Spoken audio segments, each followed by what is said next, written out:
Quand on regarde le cinéma, on ne voit que Wu Jing et Xie Tingfeng se battent. Mais vous ne voyez peut-être qu'une dizaine de choses. Pourquoi les histoires se déroulent dans la mer? Pourquoi les cinémas de Song peuvent toucher le monde? Aujourd'hui, je vais vous donner quelques minutes pour que vous puissiez comprendre la réalité du cinéma de Song.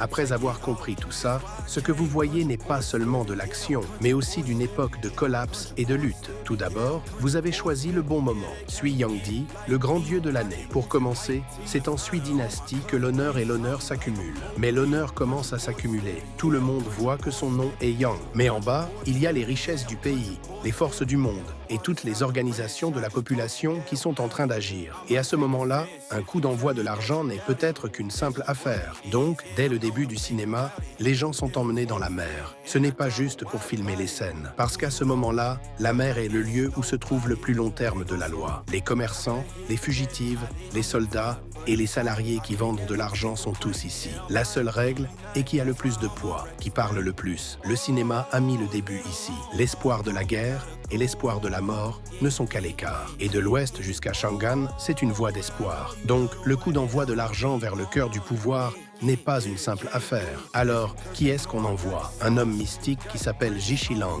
Son origine est incroyable. Il est le premier fugitif. Il est aussi l'un des membres de l'organisation. Cet visage lui donne un signe. Il peut être n'importe qui sous la visage. Il peut être quelqu'un incroyable. Son identité mystique est vraie, mais son action est aussi vraie. On ne sait jamais ce qu'il va faire. Cette incertitude le rend plus dangereux et lui donne la possibilité d'être un fugitif. Et le prochain fugitif est l'homme du film, Biaoren Daoma. Biaoren n'est pas du tout le même que les salariés que nous connaissons. Ils sont plus comme les commerçants de risque dans la guerre. Ils prennent de l'argent pour faire des affaires. Ils voyagent dans les zones bleues de l'Empire et de la région. Et Daoma lui-même a un passé qu'il n'a pas voulu mentionner. Il était un membre de l'organisation qui protégeait l'Empire et l'Empire. Un membre de l'organisation qui détient l'Empire. Pourquoi est-il devenu un fugitif qui prend de l'argent pour faire des affaires? Il y a certainement un passé qui a été coupé. Si on compare ces deux groupes, il y a un ex-commandant de l'Empire et un commandant de l'Empire qui s'occupe de Chang'an. C'est l'époque de l'esprit du pouvoir. Ce n'est pas difficile à comprendre pourquoi la route de Chang'an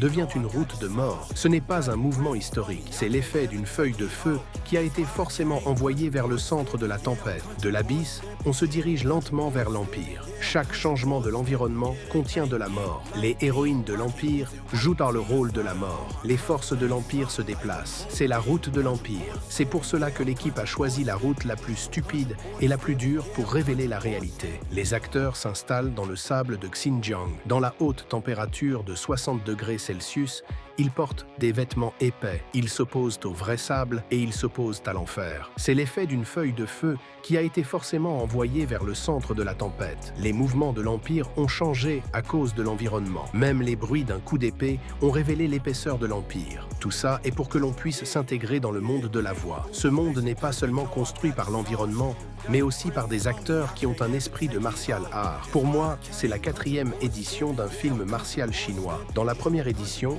il y a le maître martial de 81 ans qui est le père de Yuan Heping. Quand il s'est posé là-bas, il y avait la soulignance du film et les règles de l'ancien secte. Dans la 2e édition, il y a Li Lianjie. Il est comme un marque. Il permet de nous rapprocher de l'époque de l'art martial. C'est un respect et un lien spirituel. Dans la 3e édition, il y a la soulignance du film de Wu Jing et Xie Tingfeng. Le film actuel de Tang Bazi est très bien réalisé. C'est très bien joué avec Daoma. Et Xie Tingfeng et lui se sont rencontrés il y a 19 ans. Cette nouvelle a permis à la fanatique d'être enthousiaste. Dans la 4e édition, il y a Xie Xie, Yushi, Chen Lijun. Ces nouveaux membres ont apporté une nouvelle possibilité. Ils représentent l'avenir. Ils doivent faire leur propre chemin. C'est exactement ce plan de la 4e édition qui a permis à Biaoren de surpasser le film lui-même et d'apporter une nouvelle possibilité à la fanatique d'être enthousiaste. Quand les personnages de différentes époques apparaissent sur le papier de Suimo, les conflits qu'ils rencontrent sont déjà plus importants que le film. Une fois que Biaoren est là, c'est un grand coup de foudre. Les ennuis personnels sont en train d'attirer une grande image de l'Empire et de l'espoir de l'époque. Crois-moi, quand tu comprends la situation de l'époque, tu verras que l'expérience de Biaoren peut s'améliorer à 10 fois. C'est tout pour cette vidéo. Si tu aimes la démonstration de Cinenova, n'oublie pas de t'abonner à ma chaîne, de me soutenir et de partager mes vidéos. Votre soutien est l'énergie de mon progrès. Je suis Cinenova et on se revoit la prochaine fois.